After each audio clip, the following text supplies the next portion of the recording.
All right, we're live. How are we all doing?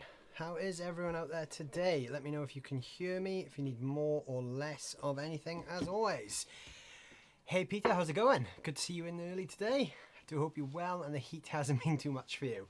Honestly, I've struggled with the heat, Peter. It's been pretty relentless. I mean, obviously, I had to cancel last week's stream because of the heat.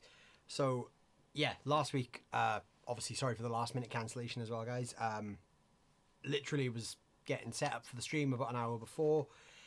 And yeah, it was so hot that my main camera wouldn't stay on. It just kept overheating. So I thought, you know what? It's not going to make for a great stream if my camera's disconnecting every 5 minutes because it's too hot. So yeah, it's still quite warm this week. Yeah, but it's not as bad. It's been worse. So yeah, it's definitely eased up a little bit over the last day. But yeah, still very warm in my studio though. But yeah, how are you doing, Peter? Hope you're doing good. Please turn your voice mic up a touch. How's that? Actually, let me try something. There we go. That should be a little bit better. How's that for you? So hopefully that's a bit louder and clearer. But yeah, what has everyone been up to? How are we all doing? Everyone else in the chat, who else is here? Don't forget to give the stream a good thumbs up as well, because that helps the magical YouTube algorithm find us. So this week I've got a few new pedals that I want to talk to you guys about that have kind of been here for a while, and I just really haven't had the chance to talk about them properly yet because I've just been so busy. They're both kind of the same thing, but they're different takes on the same thing.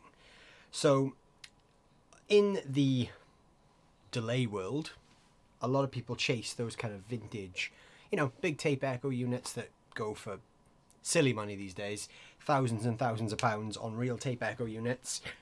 And obviously we all know the big one is the Echoplex. That's obviously the grail in that sense. But there's also another one called the Echorec. This is an Italian-made tape echo that a lot of guitar players really, really love. Now, I have two pedals here, one of which, quite a small compact one. This is from the guys at Fox Gear. So they teamed up with a couple of different brands to come up with this thing. This is called the T7e Baby. So this is like a mini Echorec. But the other one I want to show you is a bit bigger, so I'm just going to unplug this.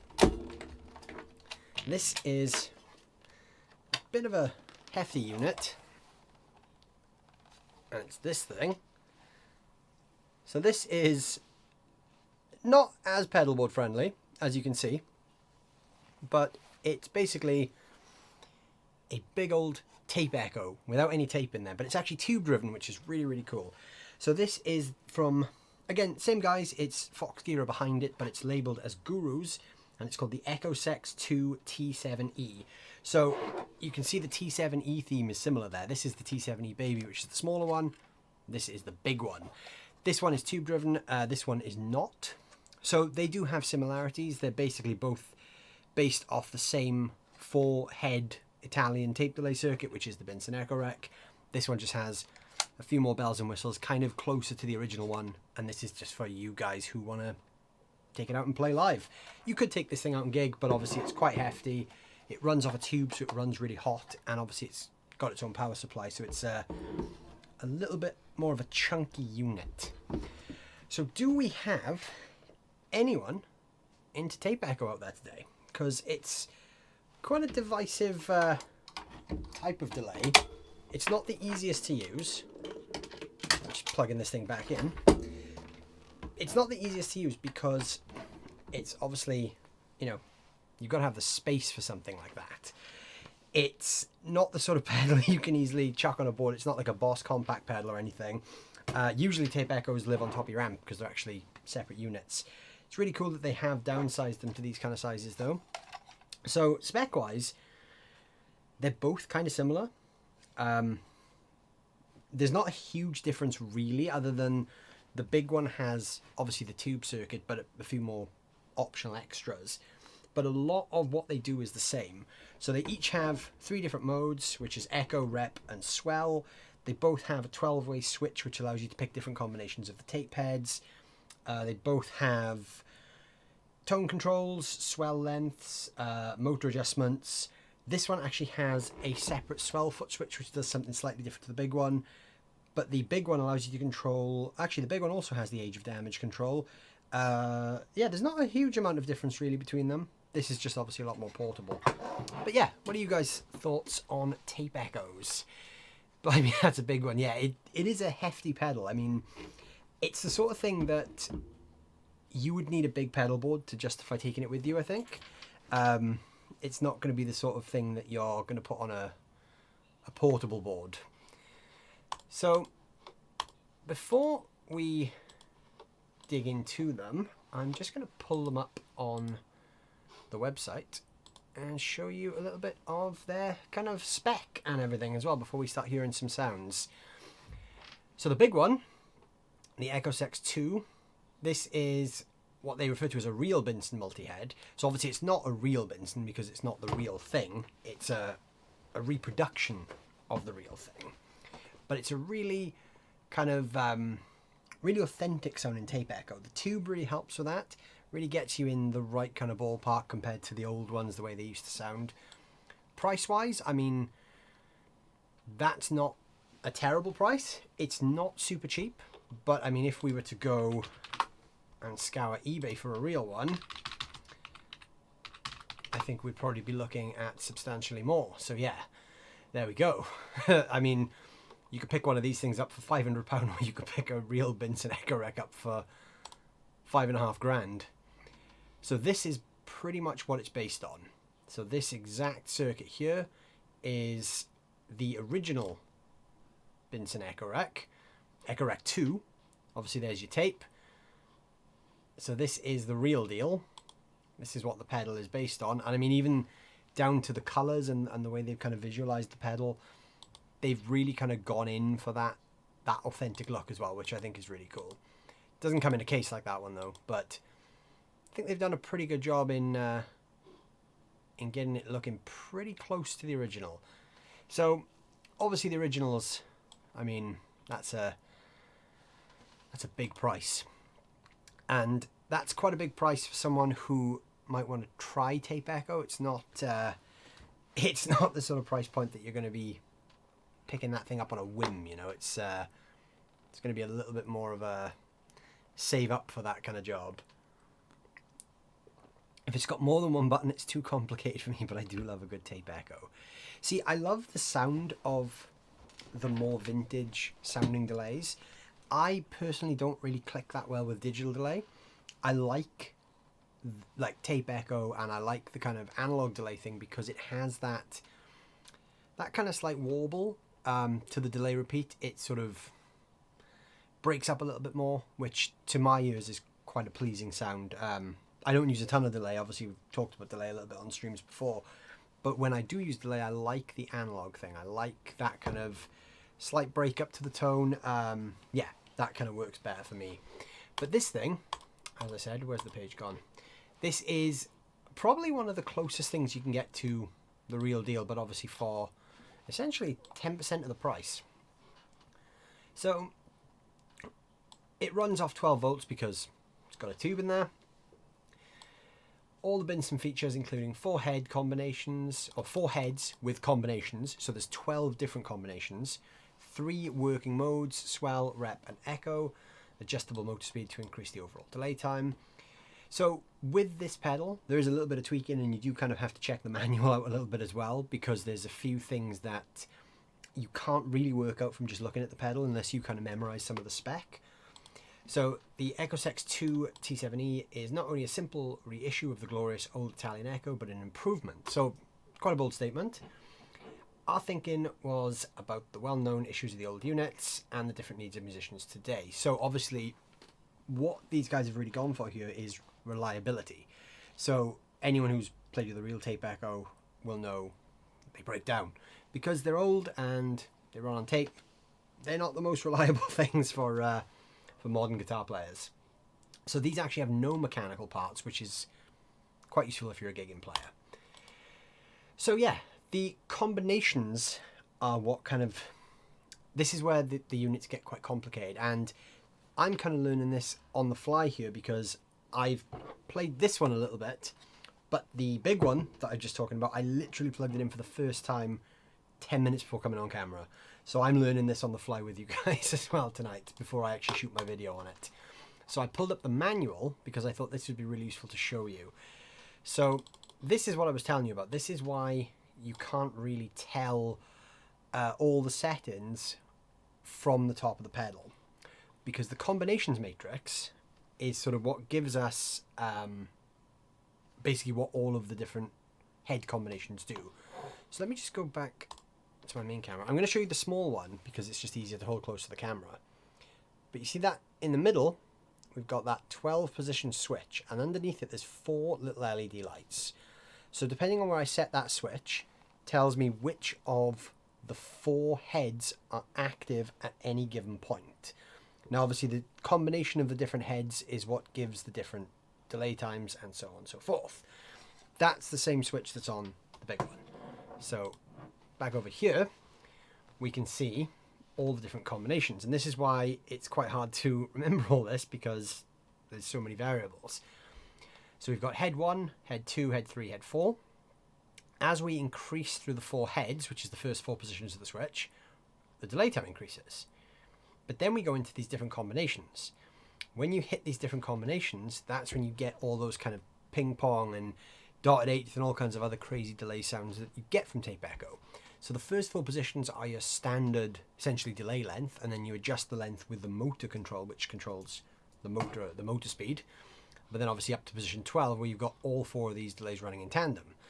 So really the only way to kind of work it, and that's a really, those switches are really good. They're really like clicky, which is nice. It kind of feels really robust. So the only way really to kind of explain it is to kind of go over each one. So let's put it on echo mode. Let's have a listen, because I've only really kind of turned it on just to test it. Okay, so guitar's quite loud.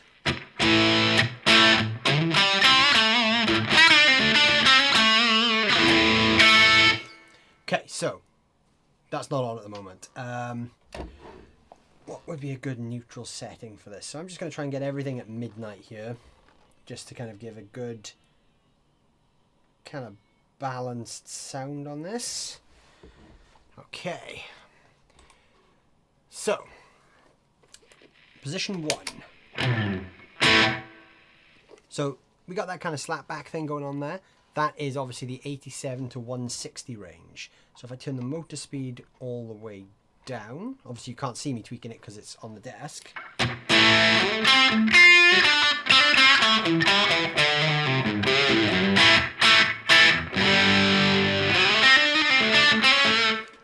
That's a really good kind of slap back, but then if we go all the way up, we'll be in sort of 160 millisecond territory.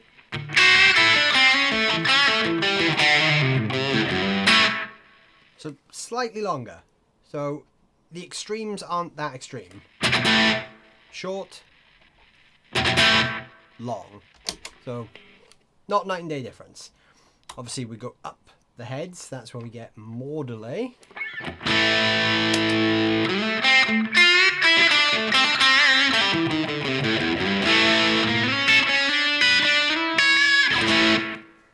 And we could go up to 360 milliseconds. So this is the point now where we're starting to get some actual echo and some actual kind of movement there. So we're on head 2, which is this range, and I've got the motor set full, so we're up at like 360 milliseconds. So not a ton of delay, but that's where we start to get a bit of a repeat going.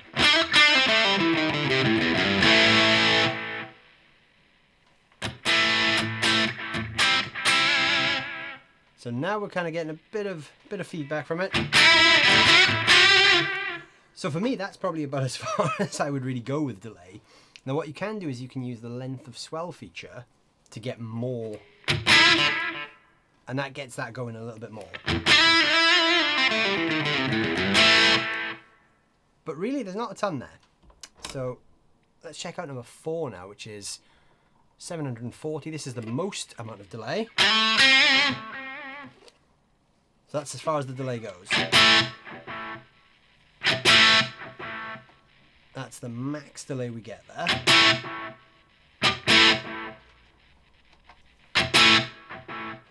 So it's not really designed as a kind of super long delay. That was just with, let me go back to my main scene. That was just with the first 4 positions of that switch. So that takes us from 87 milliseconds up to 740. So I mean, when we have things like digital delays, obviously we can go way, way beyond the capabilities of that. Quite short in terms of delay length, but again, you don't really kind of buy a vintage Echo for super long spacey delays anyway. So what this is really designed for is people who like those kind of vintage sounds, which I think is really interesting. I like the sound of this. You wouldn't kind of use it for ambient stuff, really, would you? Brian, excellent explanation of Echorec units. They're quite unique. I use my cattle and bred Echorec as a good copy. That's a great one. I don't own one of those, but a friend of mine has one and he loves it. And I've used it like a handful of times when he's brought it over. And that is a really kind of convincing Echorec-y kind of pedal. I like the sound of that one. As analog parts wear out and reliability issues, I'm always into listening to new ones. Yeah, I mean, it's kind of the thing these days, isn't it, that we all have to contend with, is the fact that our favourite vintage things don't last forever. And ultimately we got to replace stuff at some point with more modern components, because we just can't afford to, you know, spend $5,000 on a tape delay unit that's going to break down every couple of weeks. Doesn't really make sense. As cool as they are to have, you know, I'd love a real one, but yeah, you can't justify the cost versus the amount you actually use it. Not a super long delay now, chain 2 in stereo. Yeah, now we're talking. But actually, that was my next point, is on here we actually have the other 8 positions of the toggle switch, where we can actually start kind of cascading the heads into each other. Now this is where it gets fun, because when we start doing this, we start to get into some of the other subdivisions. So if we go to like position, let's say 6, so I'm going to skip 2 ahead now. So what I've now done is position 6, I've actually got head 2 and head 3 enabled at the same time. I've got the motor speed on full. So what we kind of get here now is both of these heads running. So you get the 360 and the 545 millisecond delay at the same time.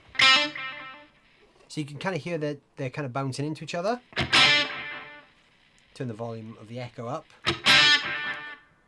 You can kind of hear the 2 different times offsetting each other there.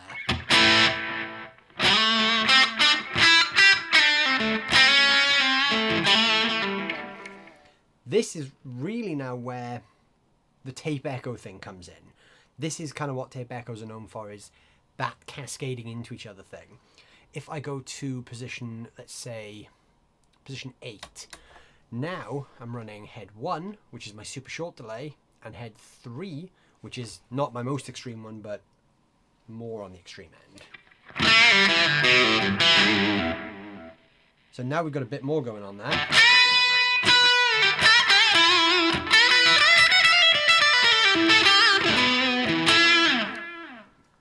There's definitely more delay going on there now.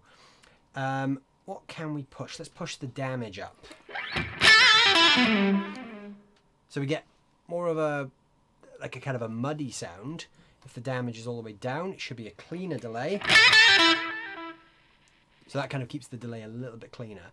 You really only get like 1 echo from this. It's not a huge kind of bouncing echo.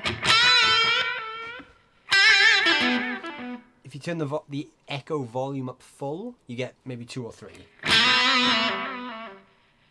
That's about the most you're going to get out of that, which is fine, because that's kind of all you want with a vintage tape.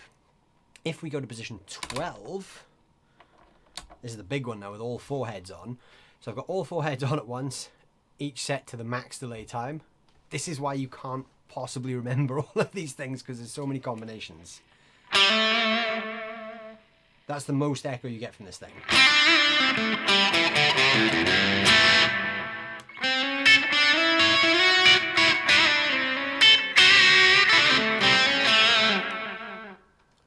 Could go into some of the other modes. We've got rep mode and Swell Mode as well. So we do have a bit of an explanation on what those are too. So let's find those. We have, which number am I looking for here? The mode selector, number 14. So 3 modes. Echo is a single rep by the selected heads with no feedback. Rep is a standard echo with a combination of heads and feedback. And swell is kind of like reverb. So if we go on to the rep mode now, each of those delay settings, so if I go all the way back to number 1, will actually be a bit more extreme. So again, we've got a little bit more bounce there. If I go all the way up, for instance, to mode number 12.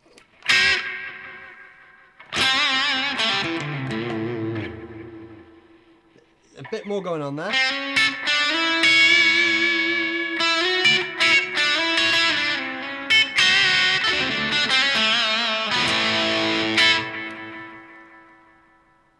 That feeds back for a lot longer as well. So you get more of that kind of bouncing feedback.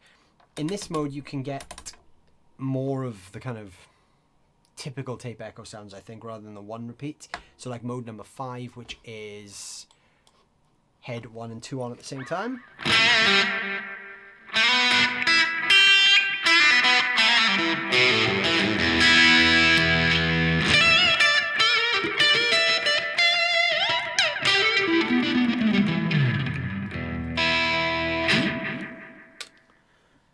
So it sounds really nice. There's a nice kind of bounce to it. I like the analogness of it. With the damage all the way up.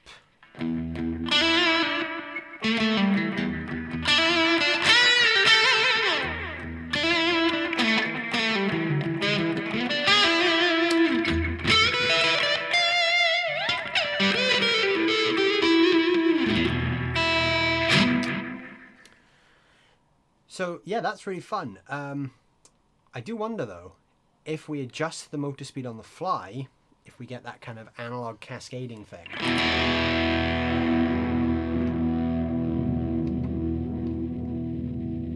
A little bit, you can kind of hear it going there. Not as much as some analog units, but you do get a little bit of tape warble there. Because obviously the classic one is what a lot of people think is a dive bomb in the Van Halen track Eruption is actually Eddie cranking the speed down on his Echoplex that actually created that pitch shift. Can't really do that with this, but it doesn't have physical tape, so it's not the end of the world. Brian, and this echo chaining is where my drummer makes a complimentary polyrhythm and reverb. It's so cool. Gotta go, I'll watch the rest later. Thanks for the shout out. No problem, Brian. Thanks for sticking around. This actually has kind of a reverb mode as well, which I haven't really explored yet, which is the swell mode. So let's see what that does. Right, okay, so now we kind of get into some of the weirder stuff. So let's go all the way back to the start. So this is the swell mode. Now that's on the lower setting now, so that's head number 1. This is kind of where we get some of the cascading, slightly weird tape sounds. What does number 12 sound like?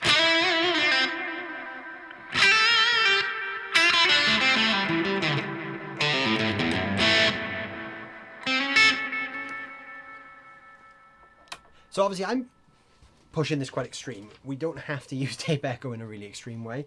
We can use it in more of a subtle way as well. We can actually crank this down and actually use less. So let's go to like mode number 1 and turn the motor speed down and the length down and the echo down. Get more of a slapback thing.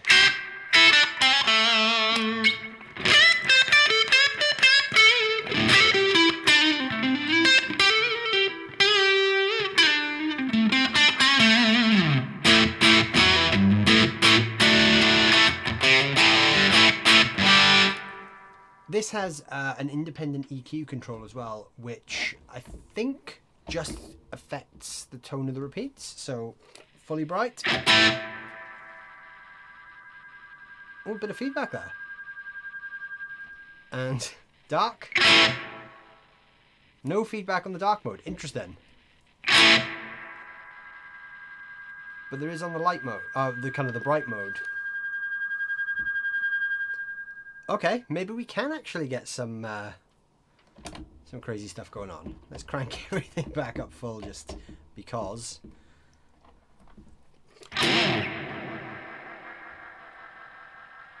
That's kind of what I wanted. I kind of wanted that self-oscillation thing, which is kind of doing. Not as extreme as I'd like it to, but I mean, it's doing it. You can hear it. That's with everything up on full. It's doing something. Interesting. So that's quite cool. I'm going to check out the other one now. So this one is the smaller of the two. This is the one I've held up a few times to the camera. The T7e Baby. This is obviously the slightly more compact pedal version of the same thing. It's pretty much the same circuit, but obviously in a much smaller package. This is probably the one that you're going to take out on a pedal board if you're going to be gigging. You're probably not going to take the big one out. So the big one runs on its own 12 volt power supply. The little one runs off 9 to 12 volts. The little one you can actually run in stereo as well, which is the other big difference. The big one has just a single input. Also has actually it has a trail switch on the side as well, which is quite cool. So if you're taking it out to gig with and you want to turn it on and off, that little button there will turn the trails on and off. Obviously this is the bigger one, not as gig friendly, and that's the control I was adjusting there for the motor speed as well. There's a little pot on the back here. This one has mono in, mono out, but it also has it has a second output here which is labeled as wet out. So I'm guessing if you run both outputs at the same time, I'm guessing this one converts to a dry and that stays as wet, I would assume. This one though, the little one, has 2 ins and 2 outs. So you can either run it as a stereo in, stereo out, or you could run like, you know, mono in, stereo out, or you could even run 2 different chains through it as well, which is quite cool. So I have the user manual for this one as well. So this is the same thing though. Exactly the same thing. The same setup here in terms of what the heads do. What we do have is the big one goes up to 740 milliseconds. This one goes up to 882. So this one actually has a little bit more delay going on there compared to the big one as well. So this one, plug it in, and it sounds like this. So we're going to hear pretty much the same sounds anyway. Let's get everything set kind of in the middle. Head number 1. And it sounds like this. So that's the lower setting. Again, we've got that single repeat. That actually sounds kind of more spacious, just straight away out the box there. That's on the echo mode as well. I'm just going to go straight to rep mode though, because that's kind of where the fun starts.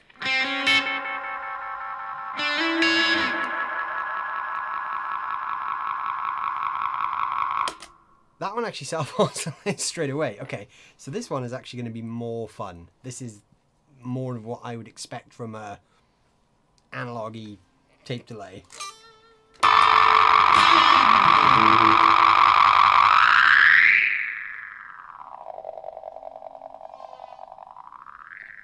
And that's the motor adjust switch that I'm moving there. So that's actually oscillating the speed up and down as well. So yeah, this one's definitely going to get you more in that kind of classic ballpark, I think, if you want some of the weirder sound effects. I actually don't know how to make it not self-oscillate.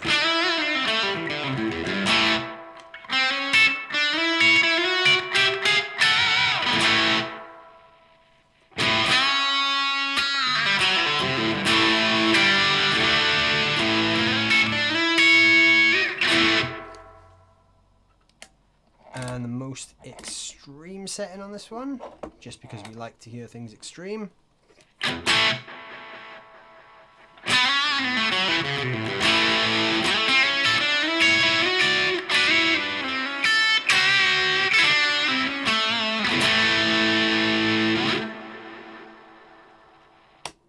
So yeah, that's a lot of fun as well. That's actually a really, really cool one.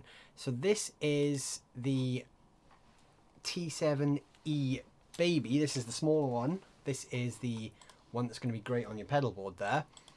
So that is this one. And this one actually retails a little bit less. So if you're looking for that kind of Binson sound without breaking the bank, there's your price there, £209.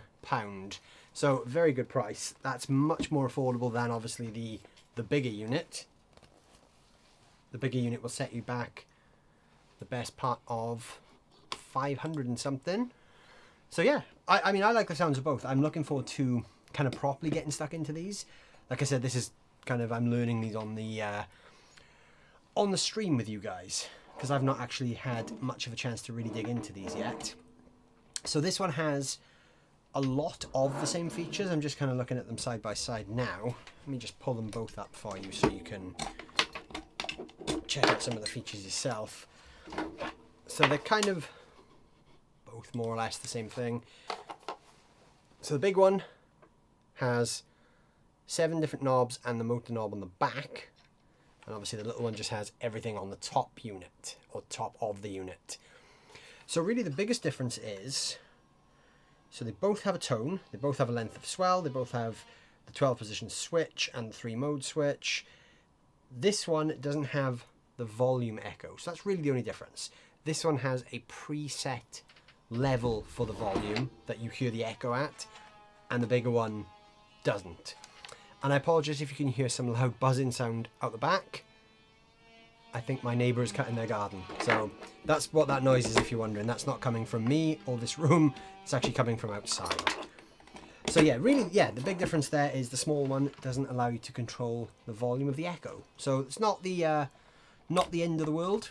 I think if you're just looking for that kind of classic sound, you don't really want to blend the volume too much unless you're being really particular. But now I've unplugged something and I don't know what, because now I have no sound. So what have we done? Okay, so apparently unplugging the unit was the wrong thing to do, because now my patch cable is gone, so let me change that. Okay, take 2. So yeah, this one kind of feels, initially out the box, a little bit wilder. Kind of feels like it's going to be a little bit harder to tame, which isn't necessarily a bad thing.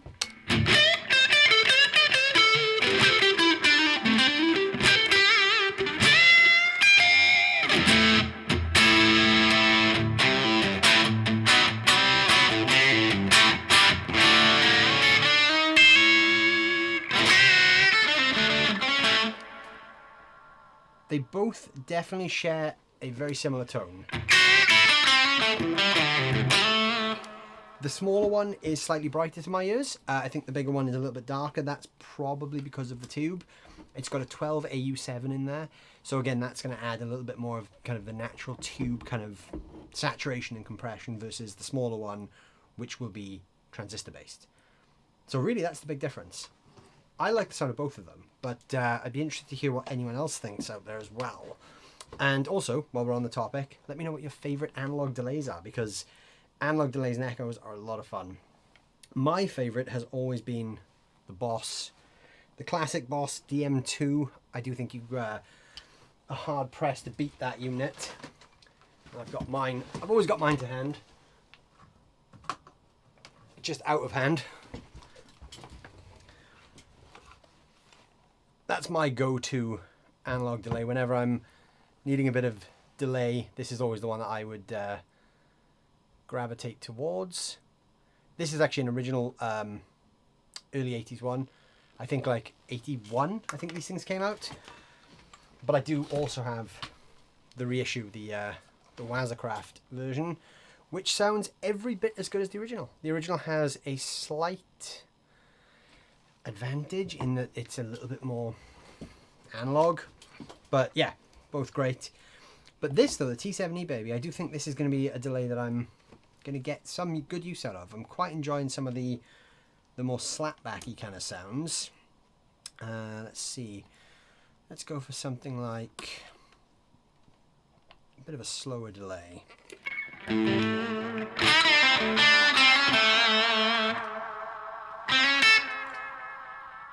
That's kind of my ballpark there. I quite like that.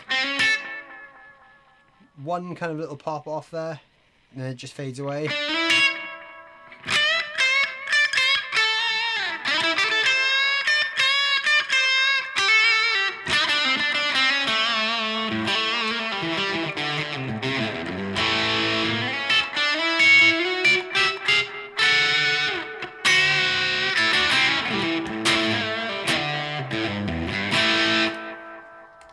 Yeah, that really works for me. I'm into that. I like the sound of that delay.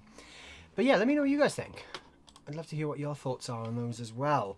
Peter, I imagine you're a man, if you're still watching, who enjoys an analog delay. I know that you're a big fan of a lot more of the vintage kind of tones like I am, so I suspect you're probably someone who enjoys that kind of sound as well. But yeah, let me know what you think. I don't know if because these guys actually also do some slightly other smaller variations on this same theme. I don't know how those hold up to the big ones, but you can also get this thing, which is called the Ecosex Baby, and this is a much smaller version of the same thing. Obviously this is much cheaper, and there are way less features in terms of what you can do and what you can tweak and whatnot, but obviously it's the same kind of vibe. It's based off the same circuit. You'll get a lot of the same kind of tones, and obviously it says there it's designed with a Class A FET amplifier rather than a tube, which the other one is driven by. The other one's got the big 12AU7. I was going to say AY7 there. But this one, actually interestingly, the small one has actually been found on pedal boards from Steve Lukather and Guy Pratt from Pink Floyd and Dave Gilmour's band. So that's quite a cool little piece of information there. And I thought there was another one they did as well, but apparently not. I think it's the three of them. Oh, there's actually this one as well. So the Ecosex 3. Oh, that's the preamp from it as well. So that's the other thing with these, is the bigger one is slightly warmer, I think, because it kind of has more of the classic Echoplex preamp thing going on as well. Even though it's not an Echoplex, it's based off a Benson, it's still got that nice fat preamp as well. Peter Grant vintage is definitely my favourite sound. Yeah, I mean, I'm with you there anyway. I'm with you 100%. I just think the vintage stuff sounds a bit better.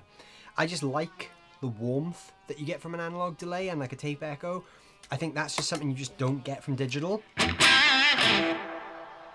It's the tail offs for me. That's the big thing. It's those really nice kind of...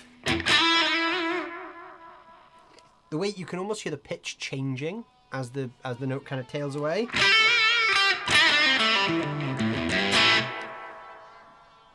That's kind of the nice part of that to me. I really enjoyed that aspect of it. This one also has the swell mode, which is obviously meant to be like a reverby kind of thing. Which there's a little bit of modulation on that. And yeah, like I said, I think my neighbour's actually getting louder, so I do apologise for the background noise. He doesn't usually cut his grass at this time of night, but apparently tonight is the night that he's doing that. So you guys can probably hear a loud humming there in the background. But yeah, the swell mode kind of puts you into like a reverby kind of thing, and there's actually a swell foot switch on this as well. Which I thought would enhance the swell, but actually doesn't. Let's actually find out what that does.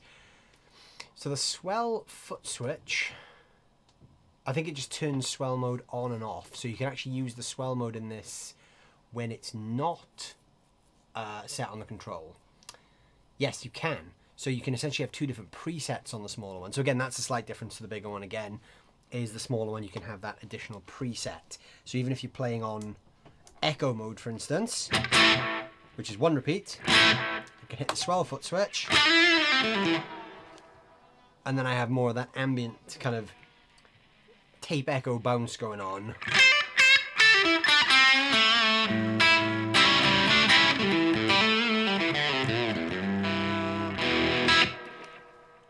I do like the warbliness of that as well. That kind of works quite nice for me. If we go full extreme again, so just turn everything up full. That's where these things always come to life anyway, so let's just see what happens when I do that.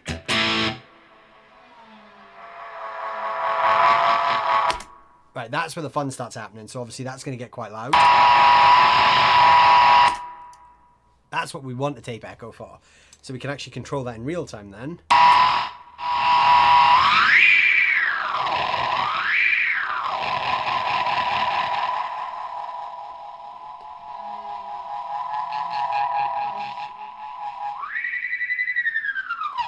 Yeah, that is exactly why I like analog echoes and analog delays.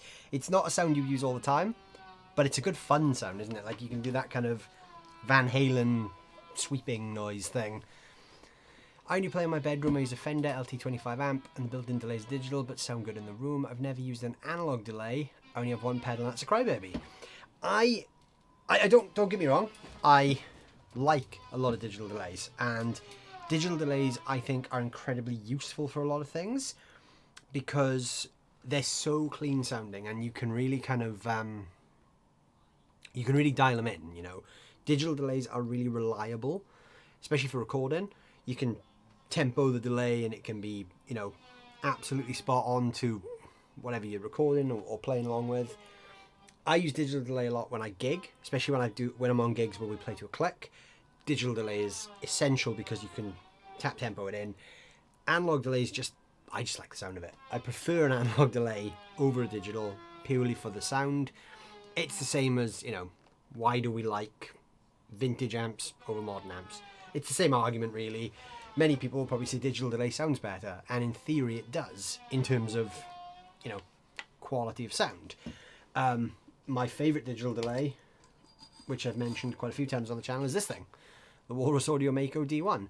This is an insanely complicated digital delay that I don't even really understand how it properly works. I just like a few of the sounds on there. This kind of comes on and off my pedal board quite a lot, hence why it's actually still on a pedal riser at the moment, because this is regularly on and off the board. That's fully digital, but it has a few kind of analog modes, so it you know, it's pretty good for some of the kind of older sounds, but also it's really good for the crazy modern stuff as well. Like you can tap tempo and have presets and all kinds of different subdivisions and stuff, but sometimes you just want to turn it on and just get a sound, and that, for me, that's where the analog thing comes in, because it's so easy. You know, the DM2, 3 knobs and a button, turn it on, and then the delay is whatever you set these things to.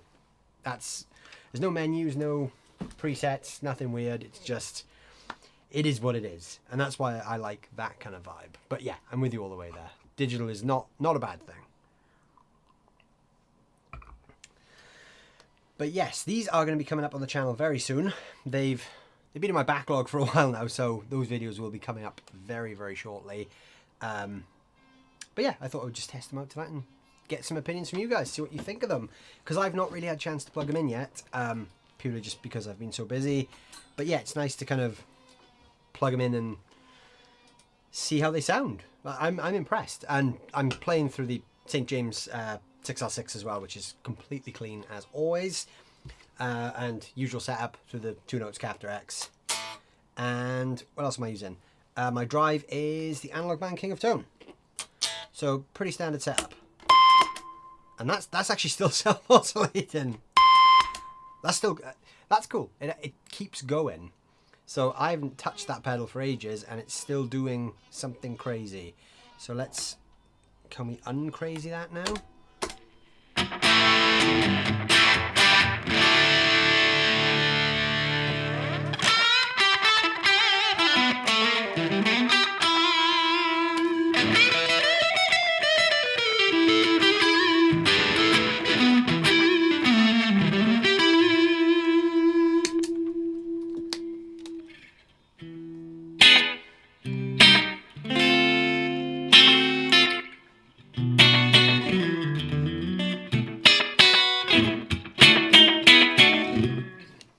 Sounds nice, clean too. I love the sound of it with a little bit of crunch though.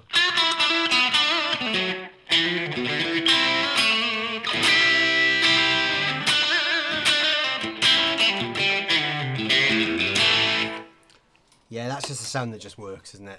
I'm into this. This is actually probably going to be something that I end up gig testing at some point too, just because it's really fun. But yeah, a lot of fun. I think those are definitely going to be coming up very soon on the channel. But yeah, I think yeah, I'm looking forward to those. So yeah, if there's no other questions on those, we can probably chat about something else. Hey, Marty McFly, how's it going? What's going on? Good to see you here. And Chris Franklin is here as well. How are you doing, Chris? Good to see you. So yeah, tape delays done. What do we want to talk about now, guys? What's next on the to chat about list on tonight's stream? Anyone got anything they want to talk about? Any exciting gear news or any fun things they want to get stuck into? I can see a few of the usual suspects tuning in now. So what have you guys got for me this week? What's going on? While you're doing that, I'm going to tell you what I'm going to do. I've been rambling on about that Boss DM2 for a while now, so I'm going to plug it in. I know we were talking about tape echoes, but you know, this is the real OG. This is 1981. This thing is. So this is older than me, and this is my absolute favorite delay pedal.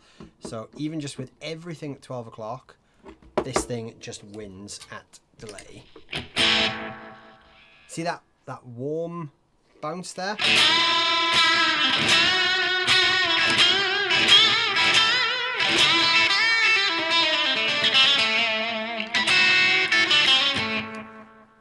That to me is the ultimate in delay.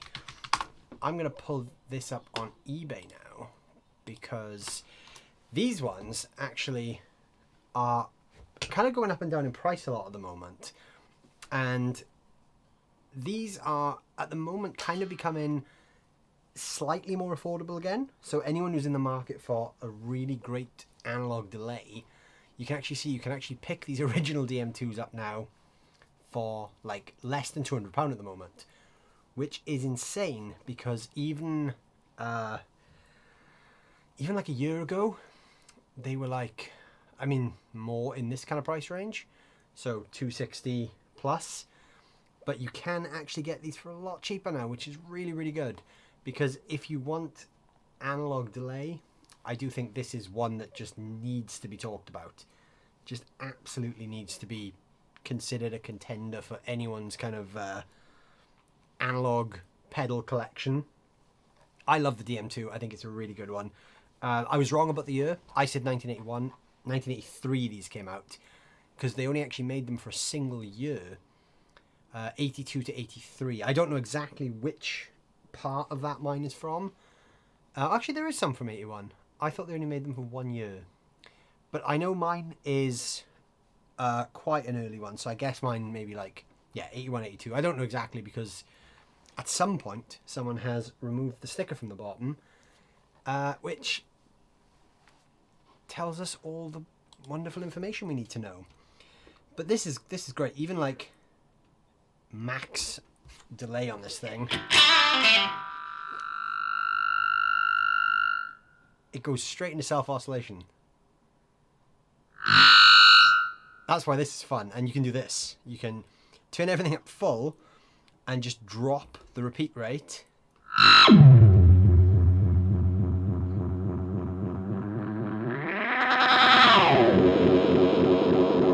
That's what an analog delay should do. That sounds even better when you've got it running through like a cranked tube amp as well.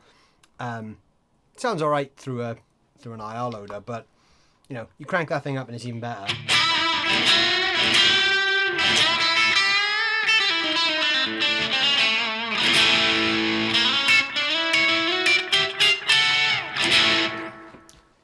So yeah, analog delays, a lot of fun. Okay, I can see a bit more going on in the chat now. So what's going on? So I was 26 in 1981. That's 7 years before my time, but I was born in 88. But I appreciate everything 80s though. So 1981 was a good year for a lot of things. Music, gear, a lot of things. I hope this is from 81, just because I'd like to know that it was one of the first year ones. Not for any reason other than my own guitar geekiness, just because I would know that it was that age. That would be fun.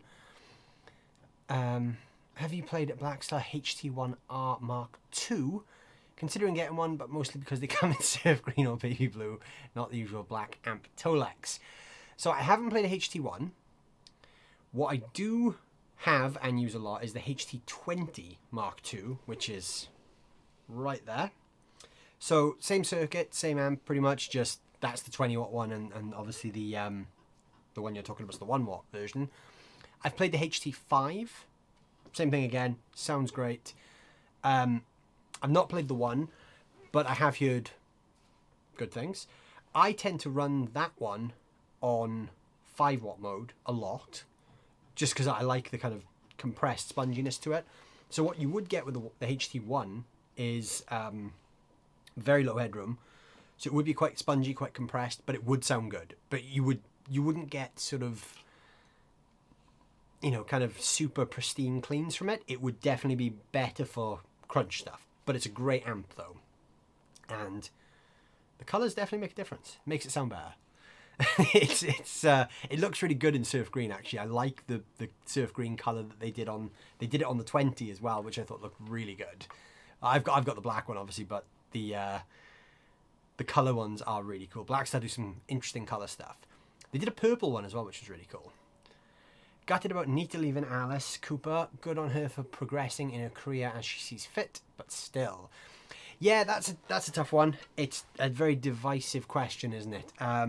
Obviously, Nita is a bit of a super shredder. She's a great player, great stage presence in the Alice Cooper band. And she's kind of become a big part of the show, I guess, for, you know, a lot of people in recent years. She's now left Alice's band and she's gone on to play with, is it Demi Lovato? Some Disney pop singer type act. Yeah, it's a tough one. Great career move. In terms of career progression, she's probably getting paid well. But yeah, I mean, I wouldn't do that. I wouldn't have done that move. I would have stayed in the Alice Cooper band just because it's the Alice Cooper band. Marty McFly, I feel the same. She's an awesome fit in that band. She'll be missed, but good luck to her in her new ventures. Yeah, I mean, what's really cool is Nita has left, but it's opened the door for Kane Roberts to come back. And Kane was a big part in Alice's band in the 80s. So obviously being an 80s fan, I'm all over that because maybe Alice will go back to the trash era and play some 80s rock stuff again. So I'd be all over that anyway. Did you see Alice at the arena gig? I did, Peter, yes. It was a really good show. It was the first and only time I've been to the arena. Actually, I tell a lie. Second time I've been to the arena. I've actually played there before I went there, but not in the big room. I played in, there's like a separate room to the big room. I played there at a corporate thing last year, or earlier this year.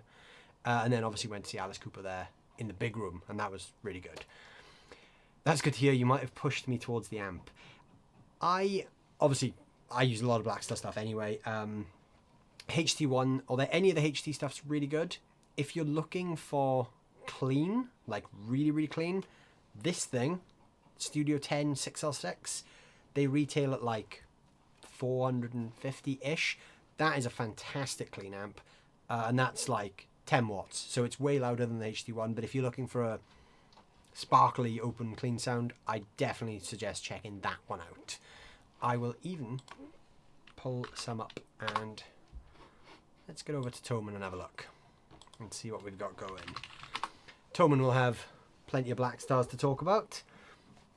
So, you're looking for the HT, there's the HT5. So actually the HT5 is the same price as the Studio 10, which is interesting. The HT20 is the one I talked about that I have behind me. That's really good. There's the Studio 10. So let's pull that one up ready. And do they have the HT1? I don't know. Ah, there we go. There's a big price difference there between the HT1 and the HT5. £281 for the one. And where's it gone? £511 for the 5. That's quite a significant price difference there for it just being a slightly bigger amp. So that's my favorite one in terms of clean. I was actually wrong about the price. It's actually a little bit more than I thought. I remember that one being slightly cheaper. The one, this is an 8-inch speaker, so this is where you're going to get the biggest difference, Chris, is the 8-inch speaker is going to sound different to the 12-inch speaker. Now, personally, I like 8-inch speakers, but not as like a go-to speaker size. They're a little bit too kind of specific, in my opinion.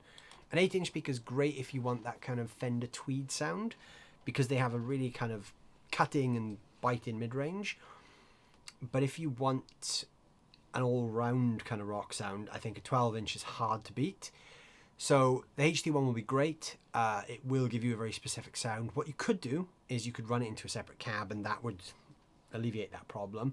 I think they actually do the HD one as a head version as well, which is really cool. But yeah, it's a good amp though. The HT circuit is great. It's got the cleans are kind of like a dark AC30, I want to say, because it's EL84 driven, so it's not Marshally at all, and it's not Fendery. It's like a different type. The drive channel kind of goes from like kind of Marshally drive channel. It's like, it's got that Marshall bite, but with a little bit more kind of precision, I think. And then it can get quite high gain as well. So yeah, good amp choice. But yeah, I'm glad I pushed you towards it. But if you want super clean, I would add this thing to your checkout list as well, just because this thing is one of the best, in my opinion, amps that I've ever heard. I love the Studio 10 6R6. It was an amp that I never really intended to like as much as I did, because, I mean, I knew I was going to like it, but I kind of thought, you know, 10 watt, it has a drive channel, but it's predominantly voice for clean. I thought it'll be good, but I don't know how much I'll love it. The second I got it, I plugged into it, and I literally sat on my studio floor just playing for an hour, plugged straight into it. And it instantly became my favourite amp. 2 years ago that was. That's been my favourite amp for 2 years, until this thing showed up, the St. James. But yeah, Studio 10 is great as well. To be honest though, I think you could throw a dart at the Blackstar catalogue and you'd be hard to land on anything that doesn't sound great, in my opinion. I'm a big fan of the brand though, so what can I say? I genuinely love Demi Lovato's first album. Non-ironically too, it's a good pop rock album, the one with her holding an SG on the front. Do you know what? I don't think I've ever really heard any of her songs. I watched a video the other day of the song she had Benita playing live, but I genuinely don't think I know any of her music. I don't know. Maybe if you think it's good in a non-ironic way, maybe we need to check it out sometime. But yeah. Oh yeah, yes, it does. Yeah, the Studio 10 6R6 does come in surf green. It comes in red as well, I think. They did a few different limited edition colours. But yeah, surf green's one of them, and it looks really good in surf green. And yeah, cheers, I'll look at the other options. Thanks for the deep dive. Really glad I asked. I mean, they're great amps. Like, I've kind of sung the praises of Blackstar for a long time. Yeah, I just like all their stuff. I've always found them to be super reliable. I have a good relationship with the guys as well, which helps. You know, they're nice people. The guys that build the amps are great. And yeah, I've gigged them a lot, and they've just always kind of been very kind to me. Chances are, if anyone has watched any of my YouTube videos for the last 18 months, probably 90% of those videos have been shot on Blackstar amps, and probably 80% of those 95% of my videos have been shot on that amp, because that just became like my go-to for everything. I've taken that all around the country gigging as well. It's surprisingly loud for 10 watts. I've done gigs with a drummer and just cranked it, and it still kind of holds its cleanness, but also it sounds great mic'd up. But yeah, check them out. They're great. After the first album, she became a lot more pop, and the rock side went away, but the first album rocks. I didn't know she was ever leaning into the rock world. Maybe there's maybe you're going to convert a few people into Demi Lovato fans there, Chris. And Chris, by the way, for anyone who doesn't know, Chris actually runs his own guitar company. I've got a video coming out very soon where I sat down with Chris and checked out some of his guitars. So me and Chris have kind of known each other online for a while. He runs a company called Franklin Guitars. So Chris, feel free to chuck a link in the chat. It might block the link, but if it does, I'll unblock the link and repost it for you. But yeah, Chris runs his own guitar company called Franklin Guitars. I've got a video coming out very soon with him where we checked some of them out, and they're really fun. I really liked the one of his guitars was like a Super Strat kind of vibe with a single P90. So that was really cool. That was like, out of the 3 guitars we checked out, that was my favorite one because I love Super Strats and I love Les Paul Juniors. So I mean, Chris has kind of combined my passion for the 80s with my love of a single P90 pickup. That's all you got to do now, Chris, is paint that guitar in TV yellow and it's just absolutely perfect. But yeah, interesting though. Chris is a Demi Lovato fan. Who would have known? I think that is going to be an interesting move though for Nita. It's going to be interesting to see how that pans out for her career. I think we see this a lot where big guitar players do kind of go off and play with pop acts, and you know, as far as your career goes, it's not a bad move. You'll make a good solid living doing it. You know, Nuno Betancourt played with Rihanna famously. That rubbed a lot of people up the wrong way, but I mean, it didn't affect Nuno's career or his credibility. He just made a lot of money doing it. Mike from CGS has a video out now with the orange one. Well, Mike actually has my videos. That's why I'm waiting for him to send me the video so I can post it, because I had to leave. I was only at the British Petite Guitar Festival this year for one day instead of the full weekend. So I didn't actually get the chance to put my videos on a hard drive because I had to go to London for something else. So I literally, the day we were there shooting, I was there for that day, and then I left that night and I didn't go back. So Mike still actually has my videos, so as soon as he sends me my videos, I can get them online. But yeah, the orange one was really cool. I actually remember seeing the orange one at Lewis from LT Custom Guitars Workshop when he was painting it for you. So that's cool. Because actually there's going to be a whole other story about that as well.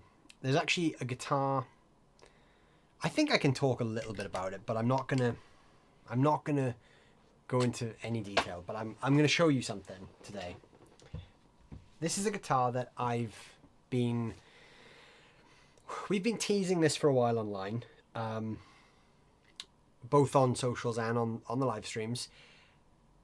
We hinted at a few things, but basically me and Lewis from LT Custom Guitars have teamed up on a bit of a project, and this still has a strap on because I've been gig testing it. This is the result. Now, I'm not going to go into too much detail about specs and stuff, but basically the reason I'm onto this topic is because, Chris, when I was down with Lewis getting the neck profile done for this thing, I saw your orange guitar for the first time. But yeah, this is a guitar. I have been hinting a little bit at this on socials recently, and I posted a few kind of cheeky pictures of it. This is something that more information is going to be coming out on very, very soon. Basically, I have 200 gigabytes of video footage to go through, and then we can talk about this in way more detail. But this is a guitar that has been built by Lewis at LT Customs, and this is incredible. So keep watching for this thing. That's all I'm going to say for today, though. I'm not going to divulge too much more about that just yet. Lewis makes some incredible guitars. He does. Lewis is just like a genius. He's a bit of an underrated guitar builder, I think. I think more people should be checking out Lewis's builds because I think he's got a lot of potential as a builder. Like you, the single P91 is my favorite player. Yeah, it's a great guitar, Chris. I really enjoyed. I liked all the guitars you built, but that one kind of just, you know, sometimes you play like 3 guitars that are similar, and one of them will just really kind of hook you in. That was that guitar for me. That was the one that kind of that did it for me. Do you have a website? I was gonna look it up. If you don't have a website, then shoot me over your socials. Oh, actually, you do have a website. I've just found it. So this is Chris's company, Chris Franklin in the chat, and that's the orange guitar we were just talking about. So Chris built some really cool guitars. They're called Skybeam, and this is the guitar here that I was just talking about. So this is his Skybeam, which is essentially like a Super Strat kind of vibe, but with a single P90 hardtail and a single volume pot. I mean, that for me is just awesome. I love that simplicity. These two are, if I remember right, they're pretty much the same guitar. Obviously some slight construction differences in terms of materials, and one is obviously painted, but I'm pretty sure you told me that they were more or less the same thing. And obviously this is slightly different. So yeah, this is Chris's website. Some of you may even have seen Chris in the chat a lot because he does drop in on a lot of these live streams. But yeah, this is the one that hooked me in straight away. That is a really fun guitar to play. And even though it only has one pickup and a single volume control, the instant kind of thing you'd think about is that maybe it's, you know, maybe one pickup is not that versatile. But it's actually really surprising what you can do with a single pickup. You can actually get a lot of mileage out of one pickup. You don't need loads of pickups to get loads of tones. It's kind of how you just, you know, how you play it, I think, is a big part of it. So yeah, I would definitely suggest anyone go check that website out. Chris should be able to put a link in the chat. Actually, I will put a link in the chat as well. I know I definitely can because I'm an admin on my channel, so I should be able to post a link. So I would encourage anyone to please go and give that link a click as well and check out what Chris is doing, because he makes some really cool guitars. And yeah, go give him some love.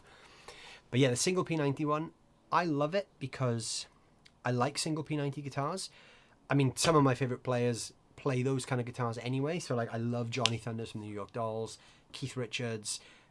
The simplicity of one pickup is just really fun to me. So yeah, a lot of fun. And yeah, the orange one is just, what was the name for the color? I know you had a very specific color that you called that one, didn't you?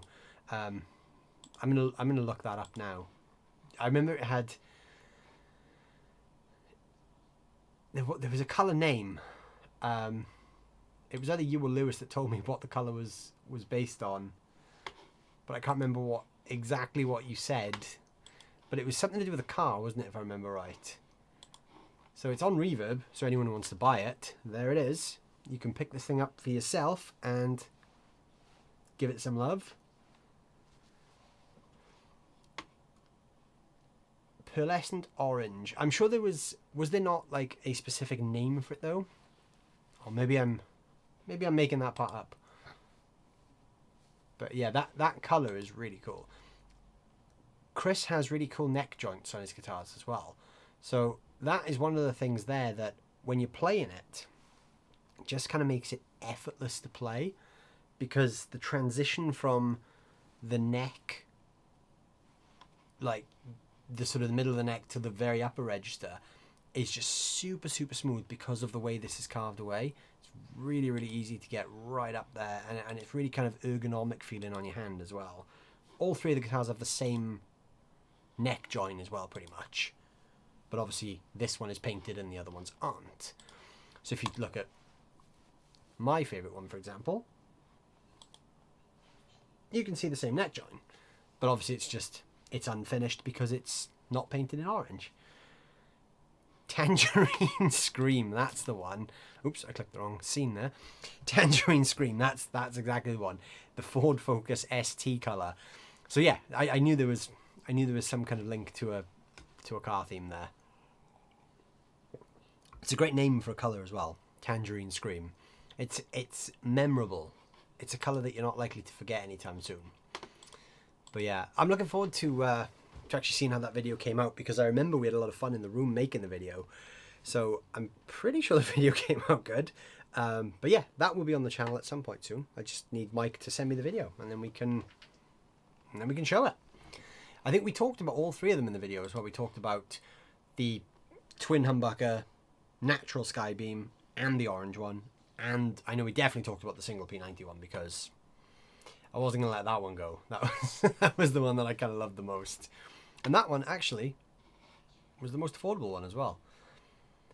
So you can see, even though these are all hand-built, the pricing is fantastic as well.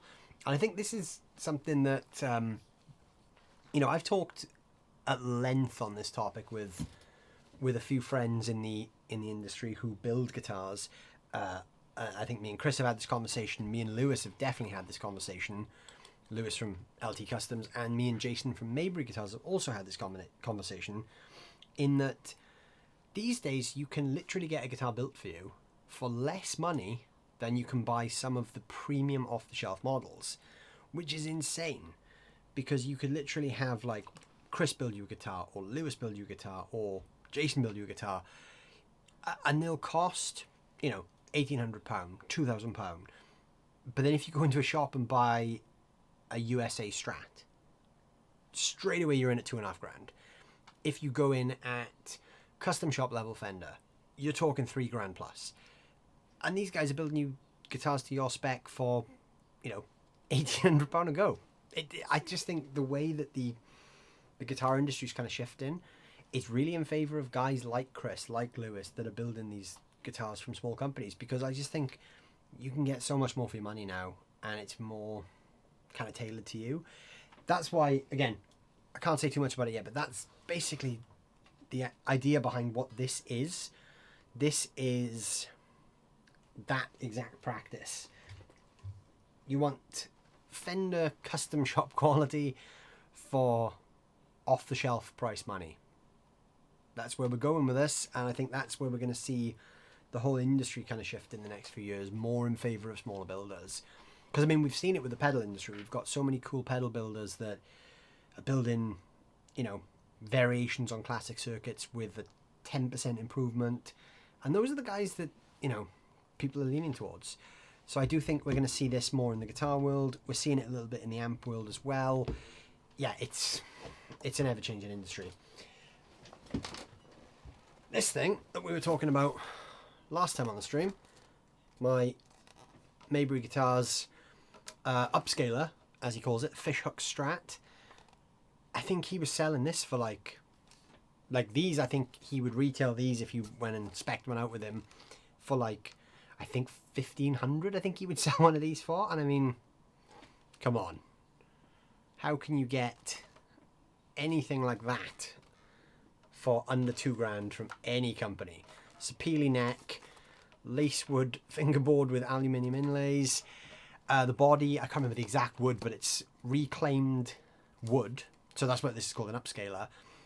It was actually a floor joist from a house. I can't remember what the exact wood is, but it's super, super light.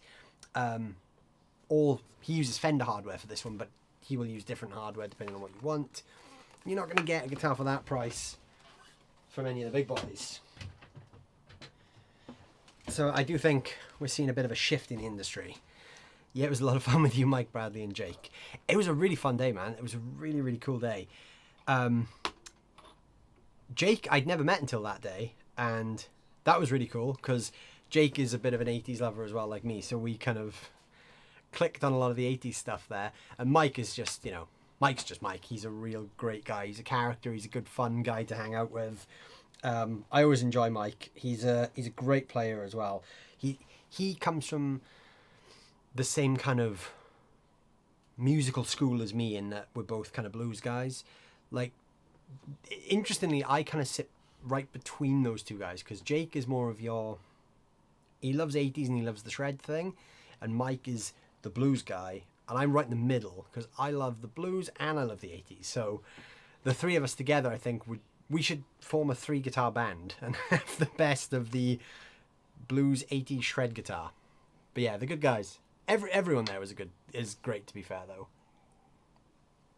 It was just such a fun event. I'm looking forward to seeing... I know I've watched a couple of the other guys' videos, and yeah, I'm looking forward to seeing how mine turn out as well. But yeah, good fun as always. But yeah, there's going to be a lot of cool stuff coming up, though. Obviously, all the videos from British Petite Guitar Festival, and then this thing. I keep hinting at it, but can't talk yet. But I'm very excited for when we can talk about it, because that thing has been killing me since it got here. I've been gig testing it, and there's a whole like series on this and why this thing is going to be really cool, because this is a big step for Lewis's business and what Lewis is doing as a company. This is hopefully going to be something that really kind of takes off for him. So yeah, I've got 200 gigabytes of video footage to go through first though, so once I've gone through that, then we can talk more. But yeah, another fun week hanging out, guys. Thank you all so much for sticking around and yeah, talking echoes and stuff. These things are going to be going live at some point soon as well. I just need to knuckle down and get the video shot for these. I've got the big one, the Ecosex 2, and then the mini one, the T7e Baby. They're both pretty much the same circuit, but obviously different kind of housings and whatnot. But yeah, they're both based on that classic Binson thing. So yeah, those will be going up very, very soon as well. So yeah, as always, guys, thank you for hanging out. Oh, Dennis is here as well. I'll agree. I love Mike like a brother. Such a great guy. Mike is awesome. He's a cool guy. You're on about Mike CGS, I guess, though. We were talking about Mike Bradley, who was also there, but Mike CGS is the best. He is the nicest guy in YouTube. There's not a guy out there who is nicer than Mike CGS, because he's just the best. And yeah, I always enjoy hanging out with him. I'm going to be seeing him again in a few weeks, which is very cool. I can't wait to see him again. And yeah, he is the best of Dennis. You are right there. Chris, go put the kids to bed. Night. Cheers for the showcase. No worries, Chris. I'm hoping the video is going to be up soon as well, because I'm really keen for people to hear that single P91. Just because I loved it, so I think other people will too. So yeah, hopefully that. I need Mike to send me the video. I did actually nag him today for the videos, and he said he's going to send them over. So hopefully they should be with me in the next couple of days. Yeah, CGS Mike Dennis. Yeah, he's the best. He is the nicest guy on YouTube. If anyone doesn't know Mike, you should go check him out. CGS. He's just, yeah, he's the coolest. But yeah, I'm going to get out of here now, guys. Thank you again, as always, for hanging out, chatting, getting geeky, and all that stuff. There's some links down below in the description. Click some of those, you know, show some support. Click some of those, follow me on socials, talk gear, and all that other good stuff. Hit the thumbs up button just for the sake of the YouTube algorithm. And yeah, I'll see you guys next week at the same time, and we'll hang out some more. Enjoy the rest of your week, guys, and I'll see you then.